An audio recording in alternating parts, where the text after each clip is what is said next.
Olá, queridos, tudo bem? Eu sou Letícia Biguete Savenhago, psicóloga, jornalista e apresentadora do Pode Contar. Um podcast onde as pessoas contam suas histórias, seus projetos, seus sonhos e também podem contar comigo, uma voz amiga e uma escuta ativa. E hoje eu tô aqui de novo com uma pessoa super especial para a gente ter um bate-papo super enriquecedor. O meu convidado é o ex-jogador de futebol craque, Jonas Gonçalves Oliveira. Jonas, muito obrigada pela tua presença aqui. Tô super feliz que deu certo. Que bom.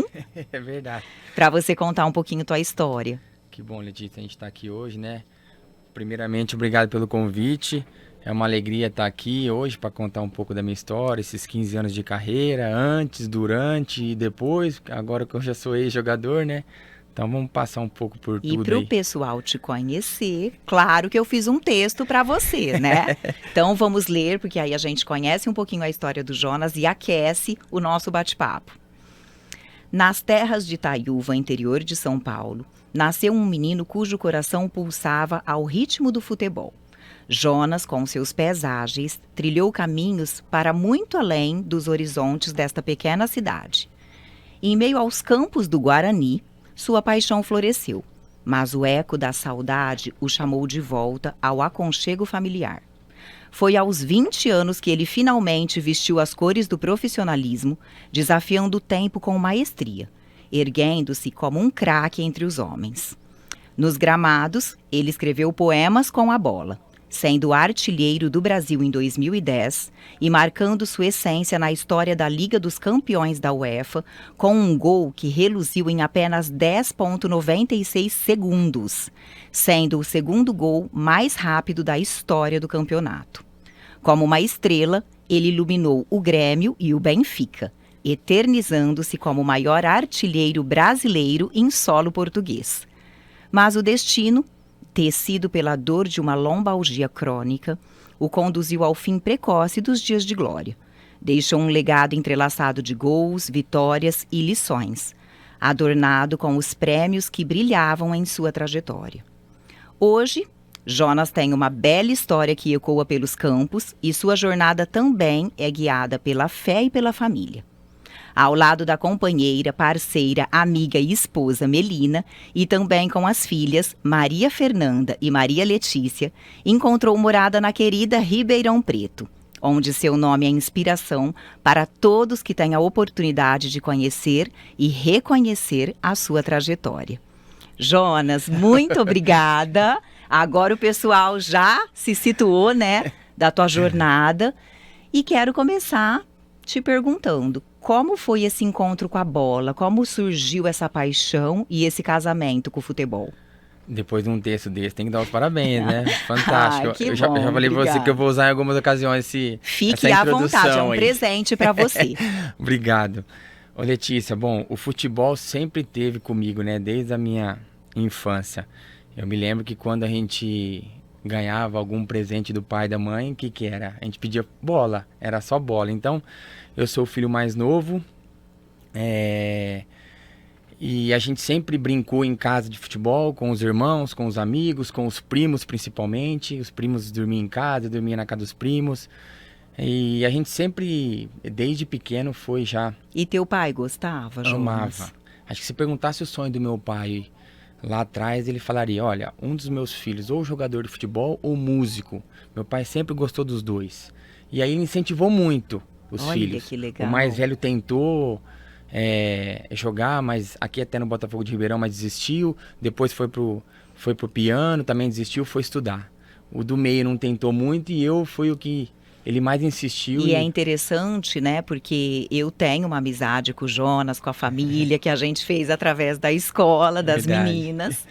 E eu sei um pouquinho que a família do Jonas, o pai, a mãe, é uma família muito ligada, assim, com cultura. O teu pai foi professor, um professor muito conhecido em Itaiúva, muito respeitado. E a gente acaba vendo que é uma coisa atípica, né? Sair um jogador profissional de uma família com esta configuração, né? Porque a tendência é você estimular mais, assim, a seguir os passos, Sim. né? do estudo. Exato. E como que se deu isso? Você já era um talento, né? Viram que você era um talento, tudo bem que ele gostava, estimulou, mas às vezes, né, você virar profissional foi uma surpresa. Sim, assim, realmente meu pai e minha mãe sempre também incentivaram os estudos, o esporte também o estudo. Mas chegou um momento que ali na região, né, eu jogava bola, me destacava, né, com toda humildade, claro. Mas aí o Guarani foi fazer uma avaliação e dentro de muitos meninos eu acabei passando, eu e mais dois. Eu tinha 12 anos, foi meu primeiro teste. E aí eu fui pra Campinas, fiquei uma semana, voltei embora, grudado com o pai e com a mãe, né? Você não conseguiu ficar, não, Jonas. não A consegui. saudade bateu. Saudade. Eu lembro que minha mãe deixou eu lá, eu chorava. Assim, uma semana eu ficava chorando lá e vim embora. Aí continuei estudando e jogando futebol ali. Com 15 anos, o treinador me ligou e falou, volta. Aí eu fui. Fiquei 3 meses. No Dia das Mães eu vim pra Itaíba visitar minha mãe e não voltei de novo. Ela foi me deixar na rodoviária de Jabuticabal pra pegar o ônibus. Comecei a chorar. Ela falou, o que foi? Eu falei, não quero ir não. Ela falou, como assim? Eu falei, não quero, tenho saudade de vocês, quero ficar aqui com vocês e tal. E minha mãe também, minha mãe sofria muito, meu pai menos. Minha mãe sofria demais quando eu tava fora também, né? Mais novo e tal. E aí depois eu comecei a estudar e já tava desistindo do futebol praticamente, Letícia. E aí eu comecei a cursar a faculdade, 2 anos de farmácia, já nem treinava mais. Então as coisas aconteceram... Gente, Jonas, é muito diferente tua história. Muito difícil, muito diferente, exatamente. E aí meu pai liga pro treinador, então eu falo que meu pai insistiu até mais do que eu, porque o meu sonho já tava indo embora, já praticamente já tinha ido, né? E meu pai liga pro treinador e fala, olha, e o Jonas? Ele fala, mas ele vem aqui e não fica. Ele vem e vai embora, gente. E dessa vez eu já tava morando em Araraquara, que eu estudava lá, então facilitou, né? Já tava fora de casa. E aí eu fui e as coisas aconteceram muito rápido comigo, muito rápido. E aí você foi pro Guarani? Fui pro Guarani, fiquei 2 anos lá, me profissionalizei, joguei a Série B de 2005. E você tinha quantos anos já? Eu tinha 20. Gente, 20. É velho, né? É velho, pra começar exatamente. Profissionalmente no futebol. E você começou mais velho e deu muito certo.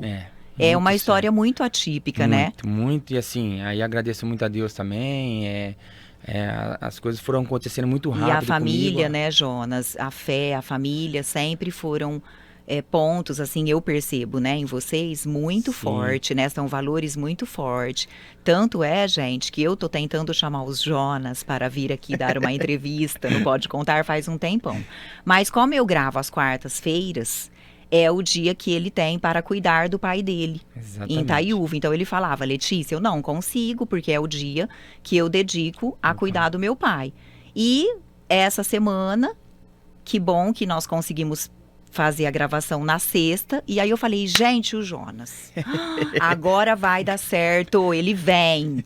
Então eu acho isso muito bonito, porque é um valor forte, que você realmente coloca muita energia nesse ponto da tua vida, né? Exato, e em todos os clubes que eu passei, minha família sempre esteve junto, tanto a minha quanto a da Melina. A Melina, que sempre, vocês faz um tempão, né? Se contar namoro, é aquela namorada, né? Que começou novinha. Desde o início, os pais dela, o pai dela teve ela com meu pai.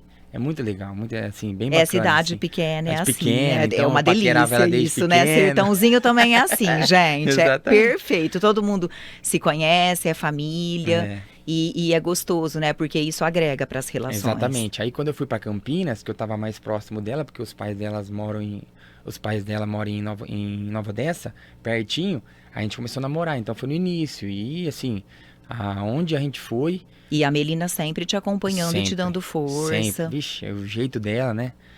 A forma de ela também lidar com algumas questões do futebol. Às vezes a gente perde um jogo, chega em casa triste, chateado, às vezes nervoso, vai expulso de um jogo. Não fui expulso, algumas vezes já, mas não tem só o lado bom, né? Então o lado ruim também das coisas, quando acontece algumas coisas negativas, uma derrota, uma perda de um título, a Melina sempre soube conduzir muito bem isso, sabe? Você e a Melina têm muita fé. Outra coisa que eu também reparo, né, com esse tempo de convivência. Inclusive, você faz uma vez também, a Melina, sei lá, que eu tava perguntando alguma coisa, ela pegou, o Jonas tem o terço dos homens, que ele participa toda semana. E a Melina também, as meninas, né, vêm também sendo educadas com uma fé bem fortalecida. Nesses momentos de derrota, de nervosismo, de competição, de ego, você acha que a fé era um ponto importante para te ajudar? O principal. o principal. Na minha vida sempre foi assim. Então, por exemplo, hoje eu tenho uma programação. Então, de semana, aqui em Ribeirão, falando, por exemplo, eu vou nas 7 Capelas, umas 3 vezes na semana, que a missa começa às 8 horas da manhã, horário legal. Toda segunda eu participo do Terço dos Homens, de fim de semana a gente vai. E isso tudo foi ensinamento dos meus pais, que eu sou muito grato. Os nossos pais são únicos, né? São nossos heróis. Então, isso eu passo para as crianças também, né? Catequese, esse ritual que a religião católica nos passa. Eu tento transmitir isso e a gente é muito religioso, praticante mesmo. Em todos os clubes que eu passei, até engraçado assim, né? Quando eu chegava na cidade que eu ia jogar, eu sempre procurava uma igreja perto, se tinha alguma igreja perto. Então sempre, não Você só eu sempre como a menina praticou, também. né? Exatamente. Às vezes de fim de semana a gente joga e concentra, não dava. O que eu fazia? Eu ia de semana na missa. Já via lá a programação de missas, eu nunca perdia. Então, pelo menos uma vez na semana eu ia. E agora eu vou mais porque eu tenho um horário mais flexível, né? Então, E tem alguma passagem, alguma parte do evangelho que te ajuda, que te guia na tua vida, Jonas? eu acho que assim, se você for pensar assim rapidamente aqui, acho que o primeiro mandamento, acho que diz muita coisa, né? Amar a Deus sobre todas as coisas, né? Então, acho que isso é em primeiro lugar, né? E depois vem a família, como você mesmo citou, aí o trabalho, enfim. E Jonas, você percorreu por fez um percurso por alguns clubes famosos, grandes no Brasil, né? Grêmio, depois Valência, na Espanha, Benfica, em Portugal, que você ficou um bom tempo lá e teve uma carreira muito bonita por onde você passou. Como que é conviver, né, com culturas, com pessoas que vêm de vários lugares, com outros valores, outras histórias de vida? Como que eram esses desafios para se adaptar? Era bem interessante, né? Enriquecia também a nossa vida, né? Porque cada um com o seu modo de ser, né? E Então, você por exemplo, ficou no Guarani, depois do Guarani você já foi para a Europa? não, fui pro Para o Santos, Santos depois também, ó, Grêmio, outro grande isso, clube. Grêmio também, Portuguesa em São Paulo. Então, esses 4 clubes que eu joguei no Brasil. Aqui, tranquilo, né? A gente tem a nossa forma de ser, o brasileiro e tal. Agora lá fora tem algumas coisas bem diferentes, as culturas diferentes, né? O Depois em que foi Portugal mais também. desafiador quando você foi para a Europa? Eu acho que assim, eles são mais regrados, eles têm uma vida mais assim, mais linear, assim. Acho que às vezes aqui a gente, não sei, acaba que tendo um pouco mais de turbulência, no bom sentido, né? E o E, futebol, assim, pelo que a gente vê de fora, né, Jonas, é um mundo muito sedutor, de muito glamour, sim, principalmente no âmbito profissional dos grandes clubes. É muito dinheiro, é muito ego, muita disputa, competição. perfeito. Como que você Lidar. administrava isso? Você Lidar. chegou a se distrair em algum momento, vamos Não, dizer não, assim? assim, confesso que não, Letícia. Até mesmo pela questão familiar, meus pais juntos, meu irmão sempre cuidou das minhas coisas, que é o mais velho, que ele é advogado. O do meio também sempre nos ajudou. Então, assim, eu nunca me deslumbrei, porque assim, vou até abrindo um parênteses aqui, essa questão da fé, eu sou fascinado pela vida de Jesus. Então, o que eu posso ler da vida, o que ele fez e tal, e a humildade que ele teve, então assim, a gente pode chegar em qualquer É uma lugar desse mundo. inspiração para você. Então assim, ele é o nosso herói, né? Sofreu pela gente. E a gente pode chegar em qualquer lugar a ter o sucesso maior do mundo, mas sempre com os pezinhos no chão, tratando as pessoas de igual para igual, porque a gente somos iguais, né? Então acho que isso foi muito bacana para que eu pudesse também não distrair com esses momentos do futebol que tem mesmo. Teve dia que às vezes você saía de um É, jogo, você fazia lógico. 2 gols. Foi campeão, você foi artilheiro do campeonato, você foi o melhor jogador Vários prêmios você então, ganhou, né, Jonas? exato. Então, Eu assim, vou até isso. ler aqui alguns prêmios, gente, do Jonas, que eu falei, gente, olha que coleção, né? Olha os prêmios dele. Bola de Prata, 2016, 2018, Primeira Liga. Melhor jogador do futebol português em 2017. Bola de Prata, Campeonato Brasileiro 2010. Futebolista do ano da Primeira Liga. 2014, 15, 15, 16, 17, 18, seleção do campeonato do Prêmio Craque do Brasileirão 2010, troféu Rei do Gol do Prêmio Craque do Brasileirão 2010, melhor segundo atacante do Campeonato Brasileiro, troféu Mesa Redonda 2010, prêmio Arthur Friederich 2010, empatado com Neymar, Chuteira de Ouro das Américas 2011, seleção do Campeonato Gaúcho 2010. Gente, é uma coleção. E você não... Porque, tipo assim, a pessoa fala, eu sou o máximo com isso. Eu sou muito bom. E como não se desviar, né? Porque nós somos humanos, né? Nós temos ego. É uma delícia quando ele é massageado por um prêmio, por um reconhecimento, né? Não, por um talento. Isso é legal, você falou, eu sou o máximo. Às vezes eu me sentia, mas eu não fazia com que isso transportasse para fora, sabe? Então é legal, uma delícia, mas a gente não pode se lambuzar nisso, exatamente. Né? Eu sou o melhor para mim, né? Mas eu não sou o melhor que alguém. Os outros, exatamente. E tem até uma história engraçada que eu tava em 2010 e eu tava sendo artilheiro do Brasileirão, né, tal. Tava em evidência, tal. E eu tinha um carro na época muito simples, assim, para jogador de futebol, que eu falo, não para realidade, né? Eu tinha um Astra. E aí, que foi meu primeiro carro, que eu fiquei com ele 5, 6 anos. Eu nunca liguei com isso e tal. O pessoal sempre tinha aqueles carrões e tal, tudo, de 200, 250 mil. Eu tinha pagado na época... Aqueles carros que você liga e vai... Você fala, gente... Eu tinha pagado 30 e poucos mil do carro da época que eu comprei. E aí... O pessoal fala assim, cara, você é o artilheiro do Brasileirão, para com isso aí, não sei o quê. Troca esse carro, rapaz, não sei o que e tal. E aí, uma vez, os caras colocaram no mural lá do Grêmio, tinha um mural, né, para o horário dos treinos, o horário dos jogos, da concentração. Vende-se o carro do Jonas, a gente não aguenta ver mais ele que esse Astra, não sei o quê.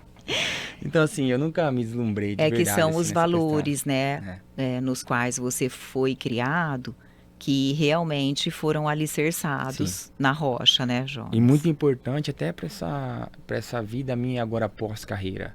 Porque o futebol se fala muito em valores, mas é a minoria, né, Letícia? Então, e mesmo essa minoria que ganha muito dinheiro, não sabe administrar. Então, eu também, não estou falando que eu sei, que nem hoje eu estudo mais, porque eu tenho mais tempo, então eu estudo economia, estudo política, para ver realmente o que a gente pode fazer, dar o passo certo em alguns investimentos. Então, naquela época, eu tinha meus pais e meu irmão, os meus irmãos. Você tinha uma estrutura, né? Muito boa. E que, assim, aí eu sou privilegiado, porque a maioria dos jogadores do Brasil, eu também sou de uma família simples. Meus pais aposentados, professores, escola do estado. A gente sabe o que passa esses professores hoje, né? Que não são reconhecidos e tal. Mas simples, porém estruturado emocionalmente, até financeiramente, né? É simples, mas é muito organizada. Sim. Nesse tinha sentido, conhecimento graças das coisas, a Deus. Exatamente, o esforço do meu pai e da minha mãe. Então, a gente sabia por onde ia, sabe? Essas coisas para não distrair com as questões aí do futebol, glamour, essas coisas. Então, isso me ajudou muito também. E também, né, Jonas, tem aquela frase, né? Tudo passa. Exato. Exatamente. E até outro dia o Neymar, cheio de tatuagem, eu vi um tudo passa aqui em algum lugar nele. Eu peguei, nossa, ainda bem que ele tem que ter muito isso na cabeça dele que vai passar. Verdade. E aí entram outras coisas, por exemplo, as derrotas, as lesões, né, a diminuição do desempenho. E você se deparou com isso relativamente muito cedo. Sim. Tanto é que a sua aposentadoria foi precoce por conta de uma lombalgia crônica, de uma dor imensa que você tinha. Como que foi este momento de falar, eu preciso parar? Porque muitas vezes a gente não quer. Não quer mesmo, né? Só que aí o corpo já não aguenta mais, mas é muito difícil. Essa pergunta... Você tinha 35 anos. É relativamente novo, porque dá para ir até uns 40 hoje. Sim, se cuidando, não tendo tantas lesões, mas eu tive poucas lesões na minha carreira. Só que as lesões que eu tive foram todas graves. Então, quando eu me lesionava, eu tinha que fazer cirurgia do tornozelo, do joelho. A lombalgia era uma cirurgia, mas eu quis evitar, porque eu era novo e tal. Então, assim, foi muito difícil parar. Nos últimos 2, 3 anos eu já tinha essas lesões acumuladas. E aí o meu rendimento em campo não era o melhor. E aí eu preferi parar para não estar me enganando o clube, e aí eu também queria parar no auge também, né? A gente foi campeão lá o último ano em Portugal, e a gente tem uma história bonita lá, então eu acabei... para decidir o momento de parar foi fácil, porque eu já não aguentava mais, mas é difícil você parar de fazer aquilo que você mais ama, né? E como que você conseguiu se organizar para esse pós-parada, né? Eu vinha, durante todos esses 15 anos eu sempre fiz isso. Então, por exemplo, eu sou muito organizado, por exemplo, financeiramente. O que eu ganhava, 80%, isso eu tenho em planilha, tenho tudo. E meus pais me ensinaram, meus Gente, é uma irmãos. inspiração isso, né, Então assim, Jonas, pras 80% eu pessoas. guardava, 20% eu gastava. Então a média mais ou menos era isso. Para que quando Você eu foi pudesse se preparando se para esse preparando. E aí momento. no finalzinho mais ainda, porque nos últimos 2 anos eu já comecei a estudar, eu comecei a fazer cursos, mesmo à distância, mas hoje online você faz muita coisa, né? Economia e política, que era uma coisa que eu sempre gostei, né? Eu gosto muito de matemática, meu pai é professor de matemática, né? Os cálculos e tal. Então, isso me ajudou para que hoje eu também faça minhas coisas. Meu irmão sempre tá, o mais velho sempre tá do meu lado, porque é um advogado que lê as coisas e tal, os contratos quem fazia era ele. Eu só assinava, claro que eu lia e tal, mas eu não tinha conhecimento como ele tem, porque ele estudou, né? Então a família sempre foi, a gente é muito unida, até para viajar a gente não consegue ir junto. Vai minha família, eu vou, mas fala assim, putz, meus irmãos podiam estar aqui, meu pai e minha mãe. Então hoje, É. desde o do início até o final, a gente sempre fez em família as coisas, a gente sempre fechou mesmo entre a gente, e isso me ajudou. E junto com a espiritualidade, porque a questão material, financeira, você conseguiu por conta dessa formação tua, desse conhecimento. Mas a questão emocional do parar também é importante. Eu imagino que a espiritualidade e a própria família, como você já disse, né, tenham sido grandes apoios, né, nesse Ah, momento. com certeza. E eu penso assim, né? Hoje, meu pai tá com 80, minha mãe 73. Então, o período que eles estavam tão bem de saúde, mas não como há 15, 20 anos atrás. Uhum. E nesse período eu não estava próximo deles, porque eu estava fora, eu tinha que jogar, eles iam lá, ficava às vezes uma vez, eles ficavam um mês comigo, com a Melina, mas não é como tá hoje todo dia com eles. Então é como você disse, tudo passa. Então eu aproveitei o máximo minha carreira e agora eu tô aproveitando o máximo a minha família, minhas filhas também, né? Eu e a Melina acabou tendo a Maria Fernanda. Eu tava com 30, ela com 29, um pouco tarde. A gente até planejou também. A gente, Melina, ó, vamos esperar pra ter um filho um pouco mais tarde, porque a gente não sabe, dia de amanhã, futebol, você vai pra lá, vai pra cá, né?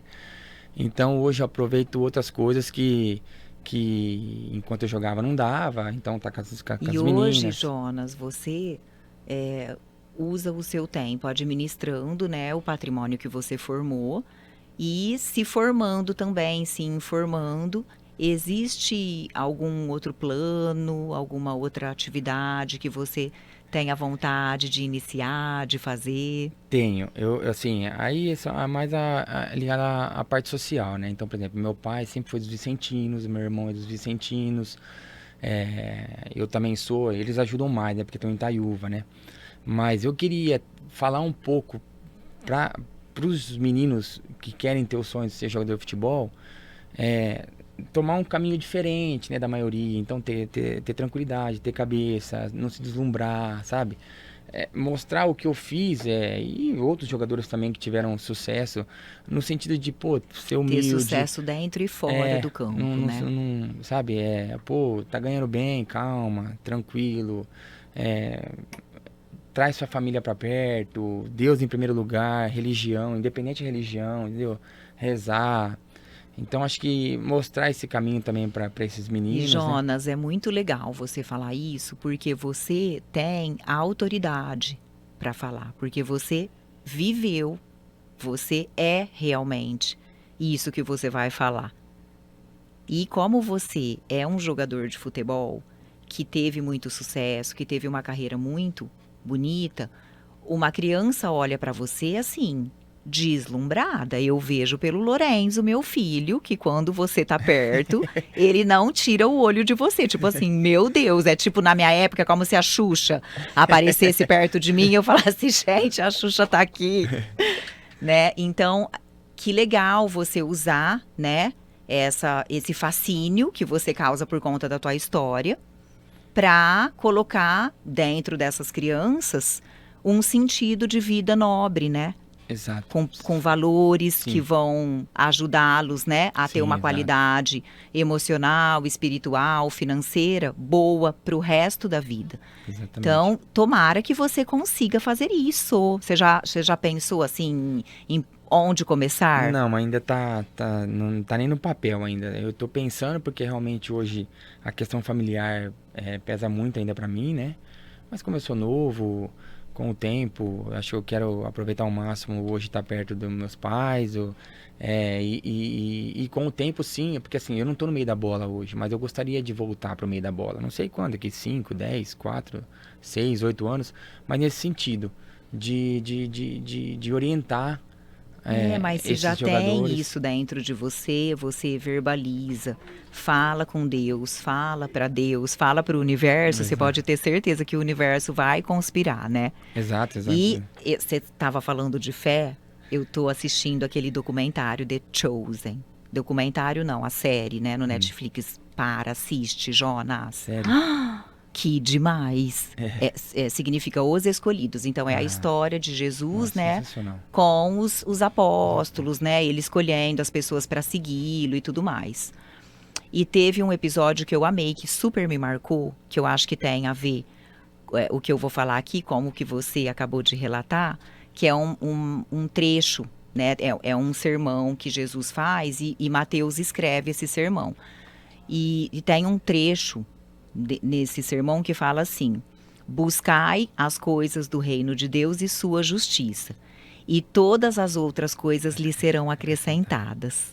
Então, se você Sensacional. quer, faz que Deus vai cuidar de tudo ao redor e você vai conseguir inspirar crianças, pessoas através do teu talento, da tua história, para você deixar um legado ainda mais bonito aqui, mais bonito do que você já deixou com a sua carreira. Perfeita essa frase sua aí. Eu confesso que eu sou pra série, essas coisas de filme, a Melina pega no meu pé. Fala, nossa, Jonas, esse é Nossa, um futebol. gente, dica para todos que estão nos Pra todos, escutando. exatamente.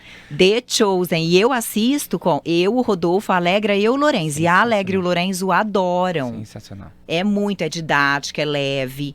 É um catecismo Aí, de um jeito super leve e descontraído. Muito legal. esse eu vou. E acho que Esse eu vai vou combinar assistir. muito com vocês. Vocês Sim. vão adorar. Não, perfeito. Obrigado pela dica aí. Mas acho que é isso. Buscar primeiro e as outras coisas serão acrescentadas. É bem isso. A gente tem que ter fé, a gente tem que ter sabedoria para entender o que é o mais importante na nossa vida e que é Deus e Jesus Cristo. Então, acho que é mais isso mesmo. Jonas, muito obrigada, que você continue com essa sabedoria, buscando conhecimento, autoconhecimento, espiritualidade e usando, né, a luz que você tem, a inspiração que você desperta para fazer obras maravilhosas aqui, para ajudar Deus aqui nessa terra. Não, eu que agradeço o convite, Letícia. Confesso que não existe coincidências na vida, né? Então, hoje a gente está com essa amizade, né, por intermédio da escola, e vocês também, a família de vocês é muito exemplo, porque a gente já conhece hoje, sabe que também vocês são muito religiosos, família, e aonde vocês chegaram, eu sempre comento, a Melina comenta comigo, eu comento com ela, e o que mais caracteriza você, os seus filhos e o Rodolfo também, é a humildade que vocês têm, e isso Obrigada, Jonas. não deixa subir para a cabeça o sucesso que vocês têm, e acho que é bem isso, né? Vale para todos, né? E aí a gente vai atraindo o que a gente é, que bom. Acabou. Muito bom. Obrigada, Jonas. Agradeço. Amei. Eu também, obrigado, viu?